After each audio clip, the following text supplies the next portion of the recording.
And a lot of our teams aren't really going very heavy on just dominating a 2v2. And there's just a lot of help from the jungle when they do swap to the top lane as well. So just kind of feels a little bit less oppressive. Bottom lane pretty even, all things considered. And now Podok actually going to get knocked up here by Paulo, left alone as Peter left to ward, and Podok's just dead.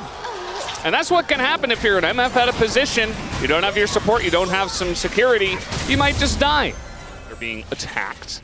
Kind of difficult to do this if Bro have first move. You see Paulo moving over, and back has to back away. And also, importantly, BDD is recalling. He can TP into this control. If they want to fight, they can actually make it happen. He's level 6 as well.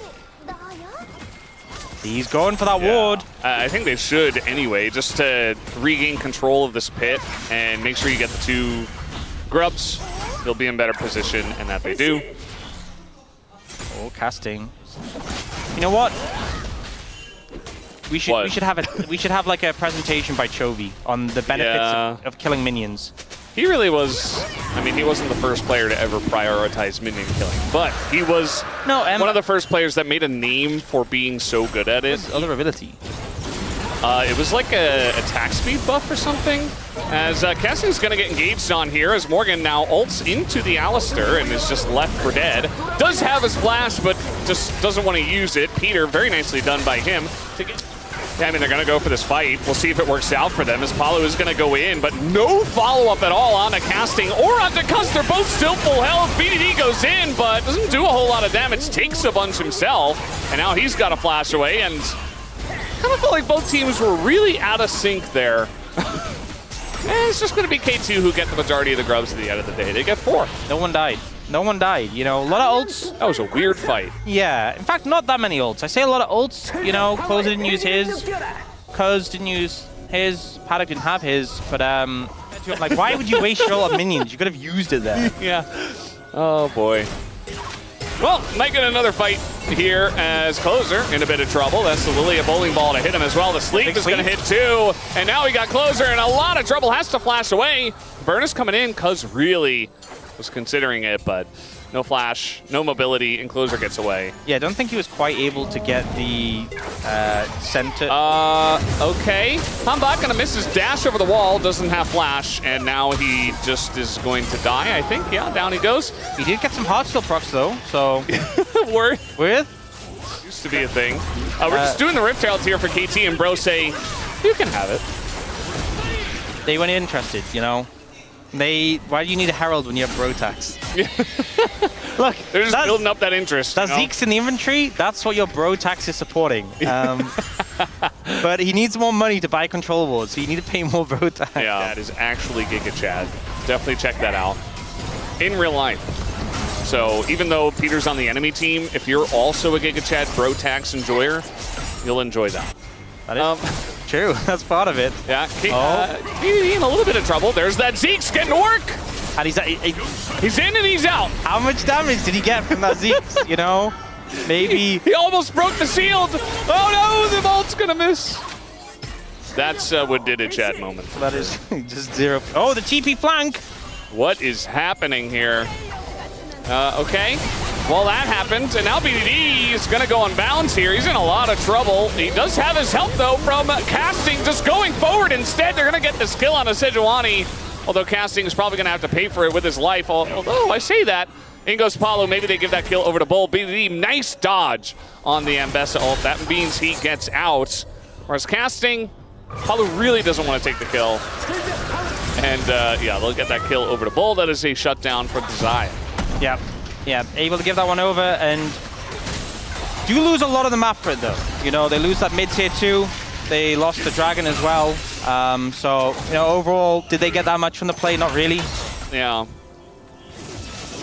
Nice pick here from BDD as the ult comes in, but it's pushed to the side. Does Yone care? Does BDD care? The answer is mostly not. He will respect it. They forced the recall from Closer, and that's what they want. So now BDD can take the tower. And if Bro want to start Arakan, they are welcome to. I think KT are hoping they will. If I haven't paid my Brotax, I would pay it right now. Careful. Oh, he's found something. That wasn't a ward. That was bigger than a ward. Look how much damage he did from just like a second Okay, gonna get hit by that. There's the Ambessa in as well. The turret doing a lot of damage as Equalizer comes down. He gets a shield, but not quite enough damage to do much against the two of them. Yeah, does manage to chunk them down though, so the prospect of an Anakan isn't really realistic, but a good kill coming out from Bro, and they will get a tower. That's what the Bro tags paid for right there. Yeah, the wall. Nice little play just to make sure.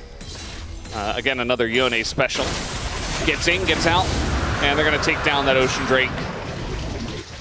That's 3, you know, 1 away from Soul.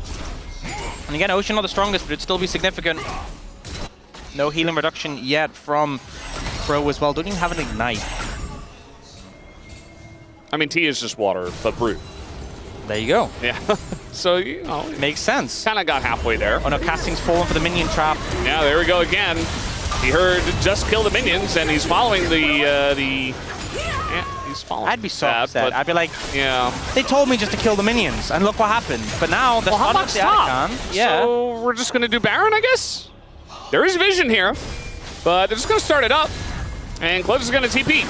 As now they're just leaving BDD on the objective. Yeah, BDD can GP. I don't think they do it quick enough to get out. I don't know. They have a lot of damage. They might get it, but they're gonna get away. I think they do. It's going to be very close. Oh, nice stop from Paulo. Oh, okay. That's the difference maker. Paulo going to stop it. Yeah, doesn't have his ult now to laugh at them as they push this tower. So I guess Bro got the final laugh. Yeah, Otacon falls away. Baron's still here for 30 seconds, but they got what they wanted, which was mid-tier 1. Building resources right now, and Paddock nearly has his ult back. Right, he's going to get that Q3, and the lineup comes in, only hits a couple in the front, and it is going to be enough. They take down Palu, and Hambak is solo as well. Paddock is going 1v1 versus the Azir. Oh man, the Zhonya's timing is fantastic, but do you win the fight? The answer is no.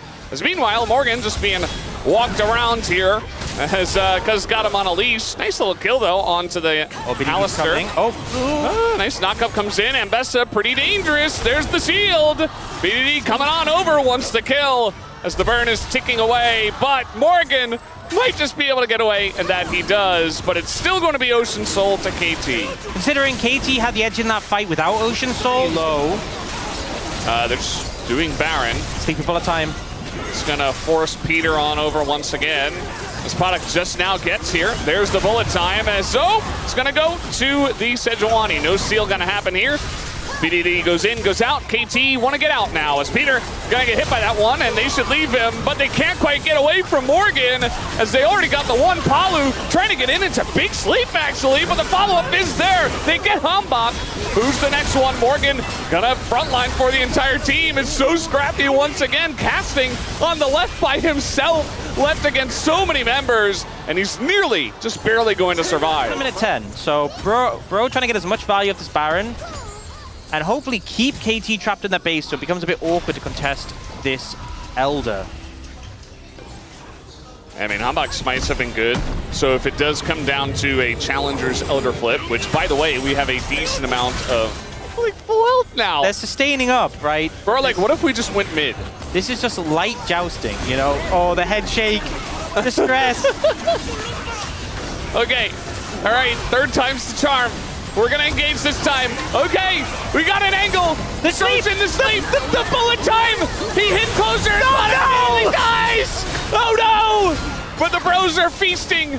Very low health bars here though on the side of Bro, even though it is 5v6. Look at Degon. He can't even contain himself.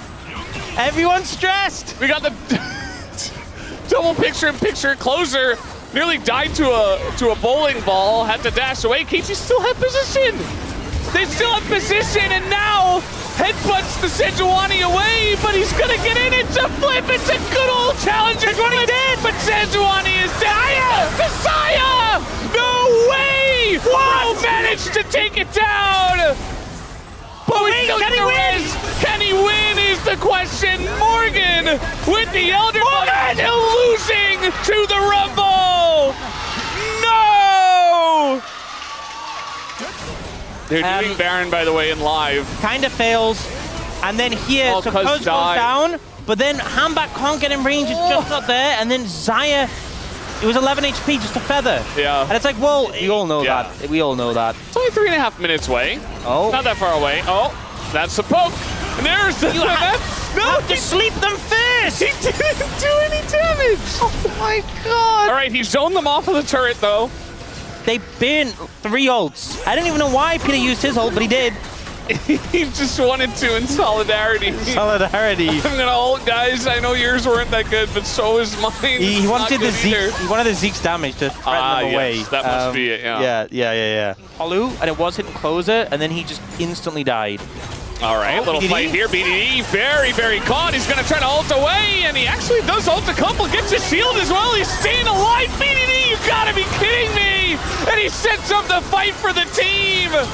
Did not believe for a second he was going down, and now Morgan is in it alone. There's only so much he can do, as he will go down. Bull, oh, he's going to take out BDD, though. He stays alive. He takes out Peter. Morgan still alive as well, but does get taken down. And Bull, I mean, he did a good job, but I don't Get out of that, Paulo. alone.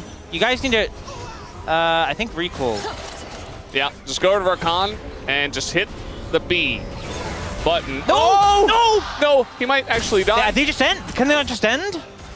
You have to get back to your base. He's zoning them. There's no Feather Storm, and Bull's just gonna die. Can't kill casting, and I think we're finally done, guys. The game is over.